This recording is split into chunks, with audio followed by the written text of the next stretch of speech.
నమస్తే, welcome to our channel. నేను సిరి. మాజీ సీఎస్ అయితే చంద్రబాబు నాయుడు గారి గురించి కొన్ని సంచలన వ్యాఖ్యలు చేయడం జరిగింది.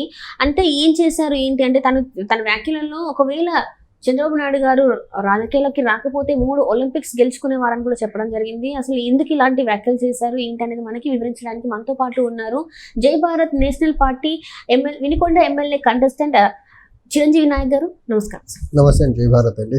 సార్, ఇప్పుడు చూస్తున్నట్టయితే మాజీ సిఎస్ ఎల్వి సుబ్రహ్మణ్యం గారు కొన్ని వ్యాఖ్యలు చేశారు చంద్రబాబు నాయుడు గారి గురించి. అంటే అక్కడ ఒక ఇంటర్వ్యూలో అడిగిన క్వశ్చన్ ఏంటంటే, ఇప్పటివరకు ఈ 5 ఏళ్ళ చూస్తున్నట్టయితే ఇట్లాంటి జరిగినాయి కదా రాష్ట్రంలో, మరి ఇప్పుడు కూడా వచ్చే ఒకవేళ మార్పు జరిగితే ఇట్లాంటి కక్షపూరితమైన రాజకీయాలు ఉండబోతున్నాయి అంటే సుబ్రహ్మణ్యం గారు కొన్ని వ్యాఖ్యలు అయితే చేయడం జరిగింది. అసలు వాటిని మనం ఎలా చూడాలంటారు?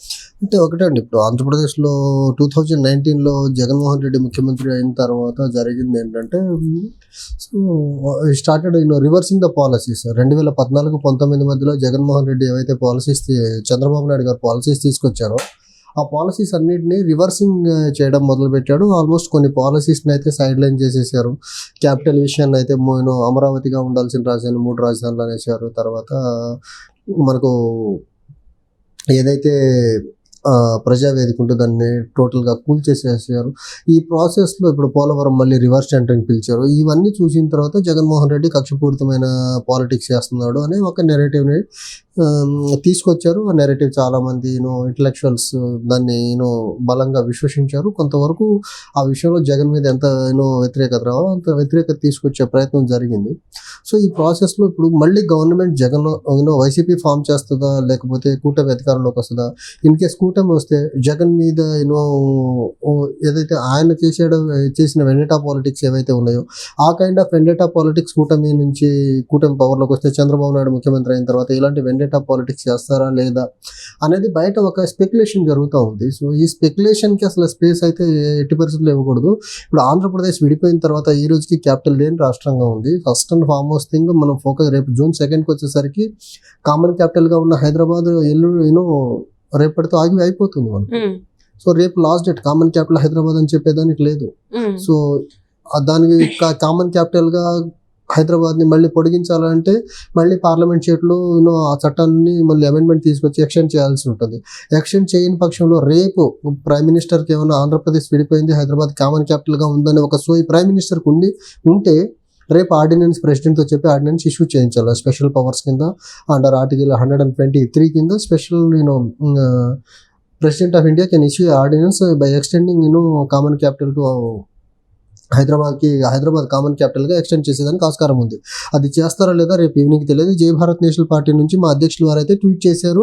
అండ్ వేరే రాజకీయ పక్షాలకు ఆంధ్రప్రదేశ్లో ఉన్న రాజకీయ పక్షాలు కూడా ఆంధ్రప్రదేశ్కి ఇప్పటికీ క్యాపిటల్ లేదు, క్యాపిటల్ ఫుల్ ఫ్లెడ్జ్డ్ మేనర్లో డెవలప్ చేయలేకపోయాం 10 yearsలో మనకు కామన్ క్యాపిటల్గా పొందుపరిచారు. కామన్ క్యాపిటల్ హైదరాబాద్ అనేది 2 రాష్ట్రాలకి బిల్లులో రేపు June 2కి అయిపోతుంది. దీన్ని ఎక్స్టెండ్ చేసేదానికి అందరూ అపీల్ చేయాలి, రాష్ట్రపతికి ఆర్డినెన్స్ ఇష్యూ చేయాలని అన్నారు. అది వేరే పక్షాలు చేస్తాయో లేదో తెలియదు. సో క్యాపిటల్ లేని రాష్ట్రం.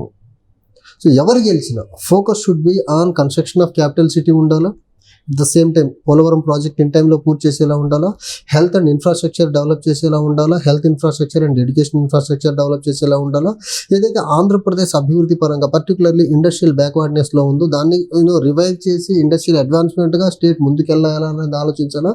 అండ్ ఆంధ్రప్రదేశ్లో ఉన్న డైనమిక్ జాగ్రఫికల్ కండిషన్స్ ఏవైతే ఉన్నాయో, డైవర్స్ జాగ్రఫికల్ కండిషన్స్ ఏవైతే ఉన్నాయో దాన్ని బెటర్గా యూజ్ చేసి ఆంధ్రప్రదేశ్ని ఇండస్ట్రియల్ అడ్వాన్స్డ్ స్టేట్స్గా ఎలా ఎమర్జీ చేయాలనే దాని మీద ఆలోచించాలి తప్ప ఇవి మళ్ళీ కక్షలు చేస్తారా, జగన్మోహన్ రెడ్డి గెలిస్తే మళ్ళీ కక్షపూరితమైన ధోరణితో రూల్ చేస్తారా, లేకపోతే జస్ట్ ఈ వెల్ఫేర్కే కన్ఫైన్ అయిపోయి డెవలప్మెంట్ని పక్కన పెట్టేస్తారా, కొన్ని చంద్రబాబు లీడ్ చేస్తున్న కూటమి పవర్లోకి వస్తే మళ్ళీ జగన్ మీద ఏమన్నా కక్షలు చేస్తారా? ఇప్పుడు కక్షలు కార్పణ్యాలు అనేది గవర్నమెంట్లో కూర్చున్న వ్యక్తులు చేయాల్సిన పనులు అయితే కాదు.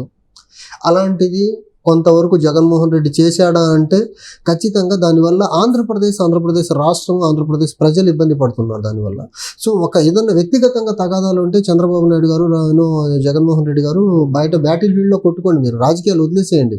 మీరు ఎమ్మెల్యేలుగా కంటెస్ట్ చేసి మీ పార్టీలో పవర్లోకి వచ్చిన తర్వాత మీ పవర్ని అడ్డం పెట్టుకుని మీరు గొడవలు పడితే తద్వారా రాష్ట్రం కదా నష్టపోతుంది. దాన్ని ఎక్కడో దగ్గర బ్రేక్ వేయాలి. మీరు ఒకసారి ఏ పార్టీ పవర్లోకి వచ్చినా పర్సనల్ గ్రడ్జ్ అనేది పక్కన పెట్టేసేసి వెల్ఫేర్ ఆఫ్ ద స్టేట్ని మైండ్లో పెట్టుకొని రూల్ చేయగలిగితే బాగుంటుంది. సో దానివల్ల రాష్ట్రం బెనిఫిట్ అవుతుంది. మీకు ఓట్లేసిన ప్రజలు కొంచెం బెటర్గా లబ్ధి పొందుతారు, బెటర్ పాలసీస్ తీసుకురాగలిగితే. కాకుండా మేము వెండేటా పాలిటిక్స్, తర్వాత క్రిమినల్ పాలిటిక్స్ చేస్తామంటే తద్వారా రాష్ట్రం ఒక బీహార్ కంటే దయనీయమైన స్టేజ్కి వెళ్తుంది. ఇప్పుడు ఈరోజు ఎన్నికలు అయిపోతున్నాయి, లాస్ట్ ఫేజ్ ఆఫ్ ఎన్నికలు. బీహార్లో కూడా జరగని గొడవలు, వెస్ట్ బెంగాల్లో కూడా జరగని గొడవలు ఆంధ్రప్రదేశ్లో జరుగుతున్నాయి. ఎంత దయనీయం ఇది రాష్ట్రం యొక్క ఇమేజ్ని టార్నిష్ చేసే ఇన్సిడెంట్సే కదా ఇప్పుడు జరుగుతున్నవి. వేరే రాష్ట్రాల్లో ఎక్కడ జరగని గొడవలు ఒక ఆంధ్రప్రదేశ్లోనే జరుగుతున్నాయంటే what kind of message these political party are sending to the country? So వీటిని ఆపాలి, ఎక్కడో దగ్గర ఫుల్ స్టాప్ వేయాలి. ఇప్పుడు చంద్రబాబు గారు ఫారిన్ టూర్ నుంచి వచ్చేసారు, జగన్మోహన్ రెడ్డి గారు ఈరోజు వస్తున్నారని చెప్తున్నారు. వచ్చిన తర్వాత అట్లీస్ట్ ప్రెస్ని బ్రీఫ్ చేయండి. రిజల్ట్ ఎలా వచ్చినా క్యాడర్ పీస్ఫుల్ మేనర్లో ఉండండి, గొడవలకు దిగద్దు.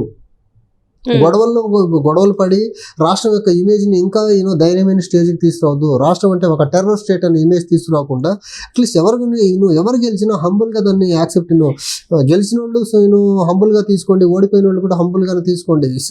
ఇప్పుడు ముఖ్యమంత్రి పదవి కానీ లేకపోతే పవర్ అనేది ఎవరికీ శాశ్వతం కాదు. ఈరోజు మీ దగ్గర ఉండొచ్చు, ఇప్పుడు దేశాన్ని కొన్ని సంవత్సరాలు కొన్ని డికేట్స్గా పరిపాలించిన కాంగ్రెస్ పార్టీ గత 10 సంవత్సరాలుగా ఎలాంటి పెర్ఫార్మెన్స్ ఏ స్టేజ్లో ఉంటుందో చూస్తున్నాము. ఎన్నో సంవత్సరాలుగా కష్టపడ్డ బీజేపీ ఇప్పుడు రూల్ చేస్తుంది. ఇప్పుడు బీజేపీకి ఉన్న పొలిటికల్గా గ్లామర్ ఏదైతే ఉందో రాబోయే సంవత్సరాలు ఉండకపోవచ్చు. దానంత మాత్రం పర్సనల్గా తీసుకొని ఆ పర్సనల్ వెండేటా అనే పాలసీస్ ద్వారా రాష్ట్రాన్ని ఇబ్బంది పెట్టడం, రాష్ట్ర ప్రజల్ని ఇబ్బంది పెట్టడం, అభివృద్ధి లేకుండా అనేది కరెక్ట్ కాదు. అంటే ఇక్కడ చూస్తున్నట్టయితే సార్ ఆల్రెడీ ఇప్పటికి కూడా కేంద్ర బలగాలు ఐపీలోనే ఉన్నాయి, ఇంకా అల్లర్లు జరిగే అవకాశం ఉంది అని చెప్పేసి వాళ్ళని ఎక్స్టెండ్ చేశారు కూడా. 15th మేబీ 19th వరకు కూడా ఇక్కడే ఉండాలి అని చెప్పేసి, అంటే ఇంకా అల్లర్లు జరిగే అవకాశం ఉందని చెప్పేసి కూడా వార్తలు వస్తున్నాయి. అంటే ఏదైతే రిజల్ట్ రోజు ఆ రోజు లెక్కింపు ఏదైతే ఉంటుందో ఏజెంట్స్ని కూడా గూండాలని ఇంకా రౌడీలని వాళ్ళని పెట్టుకుంటున్నట్టు కూడా వార్తలు వస్తున్నాయి ఏజెంట్స్గా. మరి ఏమంటారు దీన్ని? అంటే ఒకటి, ఇప్పుడు రెండు పార్టీలు మన సజ్జల రామకృష్ణారెడ్డి గారు ఏ కైండ్ ఆఫ్ స్టేట్మెంట్ ఇచ్చామో మనం చూసాము. Non sense statement. ఒక రెస్పాన్సిబుల్ పొజిషన్లో ఉన్న వ్యక్తి ఆ స్టేట్మెంట్ ఇవ్వకుండా ఉండాలి, కానీ అది చాలా బ్యాడ్ ప్రెసిడెంట్ అని తెరలేపారు. First thing. And second thing, ఎవరైనా కౌంటింగ్ ఏజెంట్స్గా వెళ్ళే వాళ్ళు ఎవరన్నా అక్కడ గొడవలు జరిగితే ఇబ్బంది పడేది ఎవరు? అల్టిమేట్గా కేసులు ఎవరి మీద పెడతారు? కౌంటింగ్ ఏజెంట్స్గా ఎవరైతే ఉంటారో వాళ్ళ మీద పెడతారు. రేపు 5 సంవత్సరాలు లేకపోతే 10 సంవత్సరాలు కేసులు చుట్టూ ఆ కేసులను పట్టుకుని కోర్టుల చుట్టూ తిరగాల్సింది ఎవరు? ఆర్థికంగా ఇబ్బంది పడాల్సింది ఎవరు? సో గొడవలు పడే ముందు ఒకసారి ఆలోచించాలి. వీళ్ళు కూడా ఎవరి కోసం గొడవ పడుతున్నారు, ఎందుకు గొడవ పడుతున్నారు? పోనీ మీరు గొడవ పడటం వల్ల మీకు ఏమైనా ఎమ్మెల్యే పదవి 1 సంవత్సరం ఇస్తారా గెలిచిన వ్యక్తి? పోనీ ఆయన అక్రమంగా సంపాదించే సంపాదనలో ఏమైనా వాటా ఇస్తారా మీకు? ఇవ్వనప్పుడు ఎందుకు గొడవలు పడతారు? క్యాడర్ కూడా మీకేమన్నా లాభం లేకుండా గొడవలు ఎందుకు పడుతుంది? మీకు వాళ్ళ ఆస్తులు ఏమైనా వాటా ఇస్తారా? వాళ్ళ ఎమ్మెల్యే పదవిలో వాటా ఇస్తారా? వాళ్ళ ముఖ్యమంత్రి పదవిలోనో వాళ్ళకి వచ్చే మంత్రి పదవుల్లో వాటా ఇస్తే గొడవ పడండి. మీకు ఏది లేనప్పుడు వాడని ఎవరున్నా పల్లకీ లెక్కించేదానికి మీరు ఎందుకు తన్ను చూస్తారు కింద గ్రామాల్లో? సో గొడవలు అనేది not at all correct and వైబులే కాదు, అడ్వైజబులే కాదు. పొలిటికల్ పార్టీస్ చాలా రెస్పాన్సిబుల్గా ఉండాలి. దీనికి చంద్రబాబు నాయుడు గారు కానివ్వండి, లేకపోతే మనకు జగన్మోహన్ రెడ్డి గారు కానివ్వండి, వీళ్ళిద్దరు కౌంటింగ్ ముందు ఒక ప్రెస్ మీట్ పెట్టి ఖచ్చితంగా గొడవలు చేయొద్దు అనే ఒక మెసేజ్ని త్రూ ప్రెస్ రిలీజ్ చేయగలిగితే బాగుంటుంది. వాళ్ళు చాలా డిగ్నిఫైడ్ లీడర్స్గా ఉండేదానికి ఆస్కారం ఉంటుంది. ఇలాంటి ఏమన్నా ఒక ప్రెస్ రిలీజ్ని, ఒక ప్రెస్ నోట్ ఏమైనా రిలీజ్ చేయగలిగితే. అలా చేయకపోతే ఇంకా ఖచ్చితంగా వీళ్ళని పొలిటికల్ రూలర్స్గా కాకుండా వీళ్ళేదో దాని ఫ్యాషన్ లీడర్స్గా చూడాల్సి ఉంటుంది. Right sir, thank you so much.